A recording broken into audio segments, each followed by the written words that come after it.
how did you find out that you had breast cancer? I just accidentally brushed up against a lump while showering. It was a Saturday on Thanksgiving long weekend, and I just knew in that moment that it was not good. My sister-in-law happened to be over, and she had had breast cancer, and I got out of the shower and immediately went and said to her, I just found a lump in my breast. And she was like, okay, it's, most lumps are not cancerous. Just go on about your day. We don't need to talk to anybody about it. You don't need to tell anyone.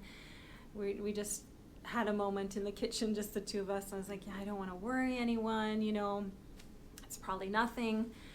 But in my heart, I knew that I needed to call the doctor's office right away, first thing Tuesday morning, which I did. They were able to get me in that afternoon with an on-call doctor who did an examination and booked a mammogram. When the nurse called to book my mammogram, I had also just found on my own a second lump in my armpit. That just created even more, a little bit more worry, a little bit more concern. She said, well, let me just check, and she just had a cancellation and was able to get me in sooner.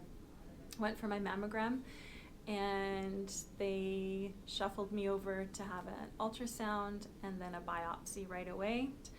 At that time, I said to the doctor who did the biopsy, you might not be able to tell me this, but what are the chances that when you've biopsied a lump that it turns out to be cancer? And she said, well, in your case, I can tell you that it looks like cancer. And so at that point, I hadn't told anyone except for my sister-in-law.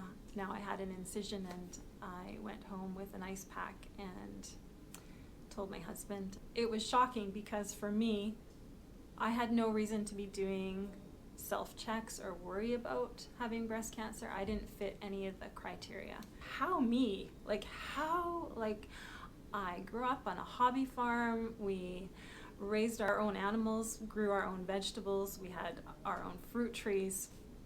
I was exercising. I had no family history.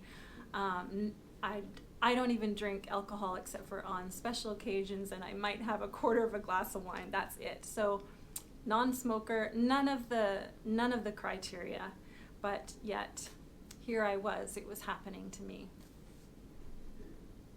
Then I headed to the surgeon's office. And typically for most people with breast cancer, they start with surgery. However, my biopsy results came back in, and I had a more rare form of breast cancer. There's actually around 50 different types of breast cancer. And they all have slightly different treatment plans. Mine happened to be a more aggressive type of breast cancer, and so I started with a more aggressive type of chemotherapy to begin with for about 5 months. The side effect of it was things like hair loss. I used to have very long hair, and I lost all my hair. There were a lot of other side effects too. The very first night I did chemo, I ended up back in the hospital because I was so sick. But it's not like that for everyone. That was just my part of my journey. Some women don't even lose their hair, depending on the type of cancer, when it's found, what stage they're at. So I started with 5 months of chemo, and then I responded really well to the chemotherapy. It shrunk my lump down, my lumps, so I had a choice of what type of surgery to have, mastectomy or partial mastectomy, lumpectomy. So I made my surgery decision and then had that, and once I healed from that, I began a month of radiation. Was a Monday to Friday daily trip to Victoria. Thankfully, we have a really great cancer clinic here where we live in our small town, and I was able to do chemo there. But lots of trips to Nanaimo, Victoria as well. Then after radiation, I went on another cancer drug, and so the whole treatment process was about a year. I'm still actually doing preventative treatment now. And are you cancer-free now? I am cancer-free. After the surgery, I was declared cancer-free. There's always a little bit hanging over anyone who's had a cancer diagnosis that it might come back. Thankfully, there is a preventative treatment for me now. Not everybody has that still, but thanks to research, there is one for me. It's taken a toll, like any sort of muscle in your body that's had a workout. My brain, my eyes, my muscles, sometimes I have trouble remembering names that I know really well, just things like that. They call it chemo brain or chemo fog. I'm slowly coming out of that though, and just really trying to be healthy, just really trying to keep a positive outlook on life, and I definitely have a new appreciation for it that is pretty hard to describe after going through something like this. Thankfully, I have a very supportive family, and they were super helpful in me getting through it. My faith in God and that there is a life after this, that was huge for me. That took a lot of anxiety off, because you face a real risk at stage 3, like I was, of not making it. I had a really great book written by other cancer patients. Some had made it and some had not, but they all had really great stories that were uplifting, and that helped me a lot as well. I also knew someone who received a cancer diagnosis just around the same time I did, and his was a different type of cancer, but we were going through chemo at the same time, so we were often messaging each other favorite scripture verses and quotes and just encouragement along the way. So it's really helpful to have someone, if you can, connect with someone that's been through it. Mm-hmm. How has cancer research impacted you? Well, Anna, I met you in the mid-90s when long you time. were a long time ago. ago, but yet not so long ago. Yeah. In fact, like you were just a girl when I met you, and you were at my wedding, our wedding. I still remember, beautiful wedding. Yeah. If I had received this cancer diagnosis then, I would not be here today, because they did not have a drug to fight this cancer.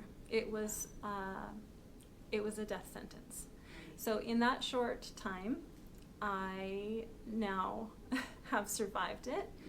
It gets me emotional. If you ever watch the movie Living Proof, it's very impacting for me, especially because it's a movie based loosely on the story of the man who invented a drug called Herceptin, also known as trastuzumab, and that pinpoints part of my type of cancer that many years ago was a death sentence. So it shows just how many women came before me that didn't make it. Yeah, so it's hard to think about that. So research has saved my life, and hopefully I won't get the cancer back, but if I do, I hope that this has bought me enough time that by then research will save my life again. Doing fundraising for cancer research and for organizations is hugely impactful and supportive. Not only just the research aspect of it, but BC Cancer in particular has an amazing website that cancer patients can go to find out about their treatment and how to mitigate side effects and what questions to ask your doctor, all of those things. Very supportive. And then also, if you take a trip to the BC Cancer Clinic, say in Victoria, you'll see what an amazing place it is for cancer patients to come to. The staff that they have there, the technology that they have there, all of that funding goes into things like that. There's a lodge close by so that people who have to travel for treatment can stay there. So if there's any place that I would donate money to for this cause, it would be to BC Cancer. Thank you so much for being here. Thank you so much for having me and allowing me the opportunity to raise awareness. It's important to do yourself exams. Right. It feels awkward, and many of us think we're not going to get breast cancer. But I've met women who have had a clear mammogram and 3 months later found a lump. There's a saying, feel it on the first. Just make it part of your regular routine, like flossing your teeth. Do your self-checks, because the sooner we catch breast cancer, the easier the treatment process is, and the better chance you have at beating it. You know, I was surprised at my diagnosis because I'm a healthy person that doesn't fit the criteria. And when I first saw my oncologist, she said that my treatment would likely be harder on me because I'm not used to any toxins in my body. I didn't even take Tylenol for headaches. And so I laughed and said, so I should have drank more in my life. And she said, no, because you have a better chance at beating this. Because you have a healthy lifestyle. Because I have a healthy lifestyle. The healthier you are, the better your chance at fighting this. Which is why I'm so passionate about exercise. And so this is such a fitting fundraiser. It really is. Yeah, and I just so appreciate that you are doing this, Anna, because it also, when you asked me what helps going through the treatment process, it really helps knowing that there's people like you out there fighting for us and fighting for future women that don't even know yet. Moms with young children that have babies that are fighting breast cancer.